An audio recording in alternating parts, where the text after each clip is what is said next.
चला सुरुवात करूया आत्ता या क्षणाच्या महत्त्वाच्या बातमीने। बातमी अशी आहे की शिवसेना आणि भाजप पक्षाच्या आमदारांची आज सकाळी 10 वाजता विधान भवनात बैठक बोलावण्यात आली आहे। विधान भवनाच्या 7व्या मजल्यावर ही बैठक पार पडणार आहे। या बैठकीला मुख्यमंत्री एकनाथ शिंदे आणि उपमुख्यमंत्री देवेंद्र फडणवीस हे दोघे उपस्थित राहतील। अर्थसंकल्प अधिवेशनात आमदारांचे प्रश्न जाणून घेत त्यांच्या मतदारसंघातील विकास प्रकल्पांबाबत या बैठकीत चर्चा केली जाणार आहे। तसंच अर्थसंकल्पीय अधिवेशनातील महत्त्वाच्या बाबी, सभासदांची उपस्थिती याबाबत ही आमदारांना मार्गदर्शन करण्यात येणार असल्याची माहिती आहे।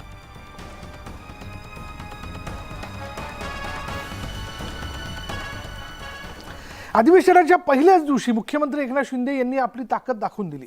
शिवसेना आमदार विप्लव बाजुरिया यांची विधान परिषदेत मुख्य प्रतोदपदी नियुक्ती करण्याबाबत शिवसेनेने उपसभापती डॉक्टर नीलम गोरे यांना पत्र दिलं।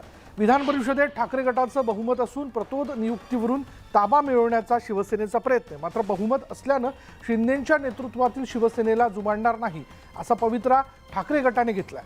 विधान परिषदेतील ठाकरे गटाच्या 13 सदस्यांपैकी बाजुरिया वगळता अन्य सदस्य ठाकरे गटाबरोबरच असल्याचा त्यांचा दावा आहे।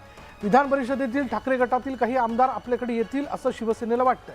विधानसभेपाठोपाठ आता एकनाथ शिंदेंची विधान परिषदेतही शिवसेना पक्षावर अधिकार सांगण्याच्या हालचाली सुरू झाल्यात आणि त्यामुळे देखील उद्धव ठाकरे यांच्यासाठी आणखी धोक्याची घंटा बांधली जाते। दरम्यान शिंदे गटाच्या काटशहाच्या राजकारणाला प्रत्युत्तर देण्याची तयारी ठाकरे गटाने सुरू केली आहे।